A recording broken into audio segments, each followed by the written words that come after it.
Hi friends, बाईएस classes में आपका स्वागत है। दोस्तों, आज हम संवेगात्मक विकास के जो सिद्धांत हैं उनको पढ़ेंगे। पहला सिद्धांत दिया है मनोविश्लेषण सिद्धांत, जो कि सिगमंड फ्राइड ने दिया है। ये वियना के रहने वाले थे। सिगमंड फ्राइड ने मन की 3 अवस्थाएं बताई है। मन की 3 अवस्थाएं बताई हैं: चेतन मन या मस्तिष्क, अचेतन मन और अर्धचेतन मन। चेतन मन या मस्तिष्क यह 1/10 भाग होता है। यह मस्तिष्क की जागृत अवस्था होती है। यह मस्तिष्क की जागृत अवस्था होती है। अचेतन मन 9/10 भाग। भूली हुई बातें, दमित इच्छाएं, कटु अनुभूतियां, दुखद बातें, अतृप्त इच्छाएं आदि बातों का भंडार कहा जाता है। अचेतन मन को इन भूली हुई बातों, दमित इच्छाएं, कटु अनुभूतियां, दुखद बातें, अतृप्त इच्छाएं आदि बातों का भंडार कहा जाता है। कि मनुष्य के जो मस्तिष्क का जो 1/10 भाग है वो जागृत अवस्था में रहता है, और जो 9/10 जो भाग है वह अधिकतर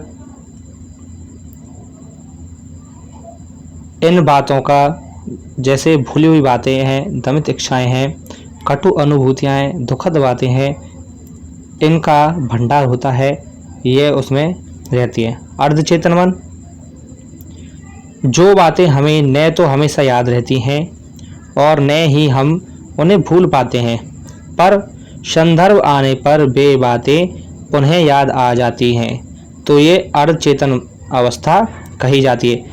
यह अवस्था ऐसी है कि इसमें ना तो हम सभी बातों को याद रख पाते हैं और ना ही अच्छी तरह से उनको भूल पाते हैं, लेकिन अगर कोई संदर्भ आ जाता है, उससे कोई संबंधित कोई घटना आ जाती है, तो हमें वह याद हो जाती है। चेतन व अचेतन मन के मध्य की अवस्था है, और ये अर्धचेतन मन जो है वह चेतन व अचेतन मन के मध्य की अवस्था कही जाती है। नोट: याद की हुई बातों को अचानक भूल जाना या बोलते बोलते अटक जाना, हकला जाना आदि लक्षण अर्धचेतन मन या मस्तिष्क के उदाहरण हैं। ये सभी क्या है? अर्धचेतन मन या मस्तिष्क के उदाहरण हैं। सिगमंड फ्राइड ने व्यक्तित्व संरचना के आधार पर 3 अवस्थाएं बताई हैं। यह वेरी इंपॉर्टेंट पार्ट है इसका, और इनमें से हर बार क्वेश्चन आता है, चाहे वो रीट का हो, सीटेट का हो, फर्स्ट ग्रेड हो या सेकंड ग्रेड। तो 3 अवस्थाएं बताई हैं। पहली है इदम, जिसे इंग्लिश में इड बोलते हैं। दूसरी अहम, जिसे इंग्लिश में ईगो बोलते हैं। और परम अहम, ये इसको सुपर ईगो कहते हैं। पहली है इदम, इड। यह सुखवादी सिद्धांत के नाम से जानी जाती है। यह सुखवादी सिद्धांत के नाम से जानी जाती है, अर्थात यह अवस्था क्या है? यह सुखवादी सिद्धांत पर आधारित है। इसका संबंध अचेतन मन से होता है। इसका संबंध अचेतन मन से होता है। यह दमित इच्छाओं का भंडार है। इसमें जो इच्छाएं हैं वो रहती हैं। अनैतिक व आपराधिक कार्य इसी अवस्था में होते हैं। जो हमसे आपराधिक कार्य है, चाहे कैसा भी अनैतिक कार्य है, वह इस अवस्था से संबंधित होता है। सामाजिक प्रतिमानों की उपेक्षा कर सुख प्राप्त करना चाहते हैं। ऐसी इस अवस्था के व्यक्ति सामाजिक जो प्रतिमान है, सामाजिक जो नियम है, उनकी उपेक्षा करके या उनको नकार करके वह सुख प्राप्त करना चाहते हैं। यह अवस्था व्यक्ति को कुसमायोजित करती है। यह अवस्था क्या करती है? व्यक्ति को कुसमायोजित करती है। इसमें मूल प्रवृत्तिजन्य व्यवहार होता है। जिन लोगों में मूल प्रवृत्तियां प्रधान होती हैं वे पशुवत व्यवहार करते हैं। यानी कि जिन लोगों का मन अब कंट्रोल में नहीं होता है वह पशुवत व्यवहार करते हैं। बालकों में इस प्रकार के व्यवहार की प्रधानता होती है।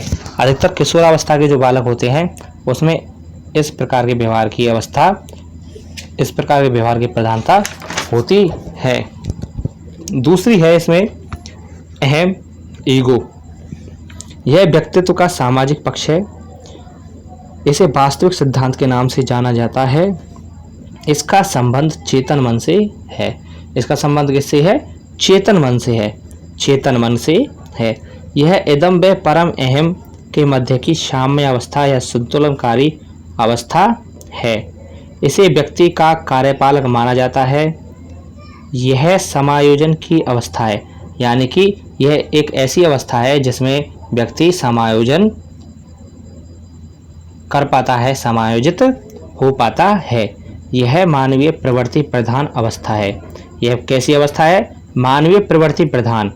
इसमें मानवीय प्रवृत्ति जो है वह प्रधान होती है, यह वह अवस्था है।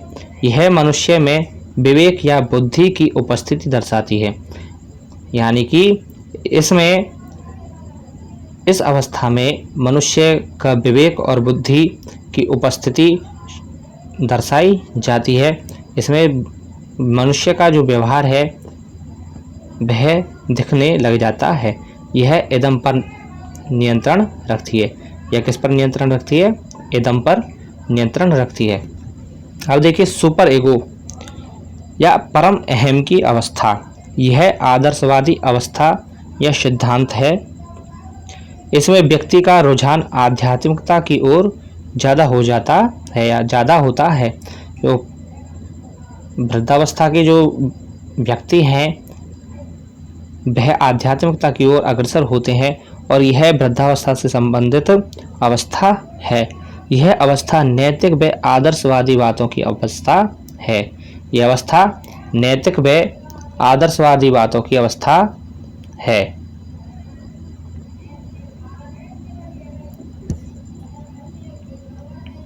इस अवस्था में आदर्शों की अधिकता से व्यक्ति कुसमायोजित हो जाता है।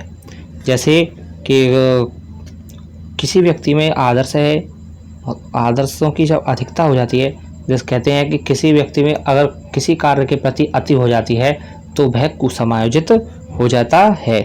इस अवस्था में मनोविकार उत्पन्न होने लगते हैं। इस अवस्था वाले व्यक्ति के अंदर पछतावे की भावना होती है। आपने कभी कभी देखा होगा कि जो वृद्ध लोग हैं तो वो किसी ना किसी बात पर बार बार पछतावा करने लगते हैं, कहते हैं कि हमें ये ऐसा नहीं करना चाहिए। तो ये परम अहम की अवस्था के अंतर्गत आते हैं। एग्जाम व्यू में हम देखेंगे सिगमंड फ्रायड ने मूल प्रवृत्तियों के 2 प्रकार बताए हैं। कितने प्रकार बताए हैं? 2। पहला है जीवन मूल प्रवृत्ति, जिसे हम कहते हैं जिजीविषा, और दूसरा है मृत्यु मूल प्रवृत्ति, जिसे कहते हैं हम मुमूर्षा। लड़कों में ऑडिपस ग्रंथि सक्रिय होने से, कौन सी ग्रंथि?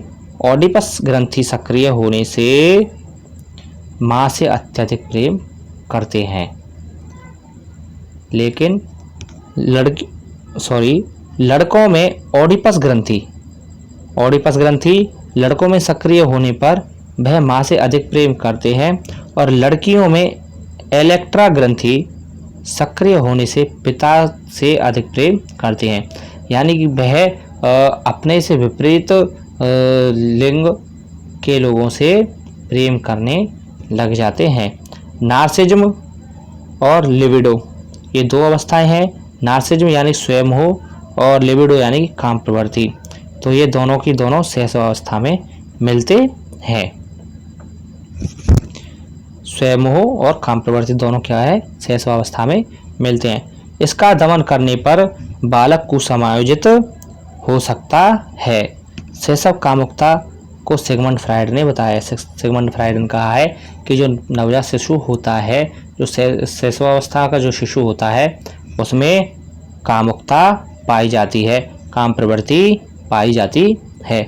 अब देखिए नेक्स्ट जो सिद्धांत दिया है इन्होंने, मनोलैंगिक विकास का सिद्धांत किसने दिया है? सिगमंड फ्रायड ने। इसमें उन्होंने 5 अवस्थाएं बताई हैं। पहली है मुखीय अवस्था, इसकी आयु है 0 से 1 वर्ष। इसे ओरल स्टेज भी बोलते हैं। काम प्रवृत्ति मुख क्षेत्र में केंद्रित होती है, जैसे चूषण क्रियाएं, जैसे माँ का स्तनपान करते हैं और अंगूठा चूसना। आपने अधिकतर देखा होगा कि जो शिशु होते हैं वह अपने हाथ के अंगूठे या पैर के अंगूठों को मुंह में बार बार लेते हैं। दूसरी है गुदी अवस्था, जिसे एनल स्टेज बोला जाता है। वो है 1 से 3 वर्ष। की अवस्था है। काम प्रवृत्ति गुदा क्षेत्र में केंद्रित होती है, यानी कि मलमूत्र त्यागने में उनको आनंद आता है। नेक्स्ट है लिंग प्रधान अवस्था, जिसे फैलिक स्टेज बोलते हैं, और उसकी आयु है 3 से 6 वर्ष। 3 से 6 वर्ष आयु है।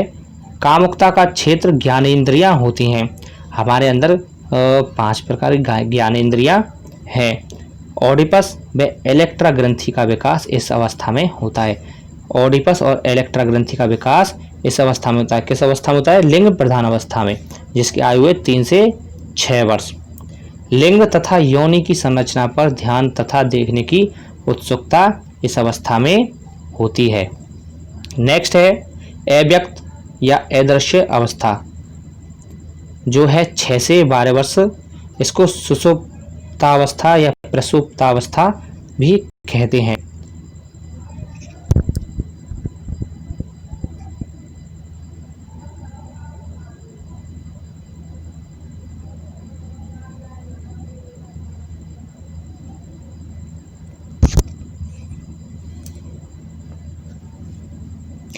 काम प्रवृत्ति की न्यूनता की अवस्था, यह अवस्था ऐसी है जिसमें काम प्रवृत्ति की न्यूनता होती है। और हमने पिछली कक्षाओं में पढ़ा था कि बाल्यावस्था में काम प्रवृत्ति की न्यूनता होती है।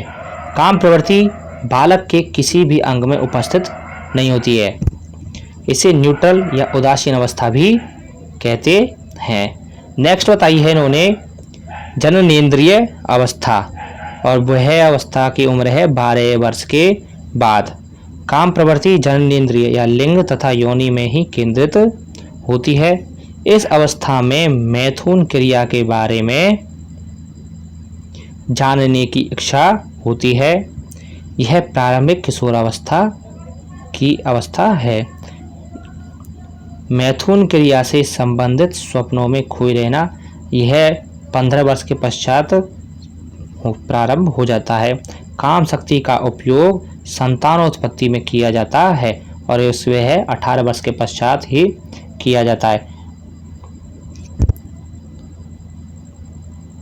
तो दोस्तों, आपको यह वीडियो अच्छा लगा होगा। आप इस वीडियो को लाइक करें और मेरे इस चैनल को सब्सक्राइब करें और शेयर करें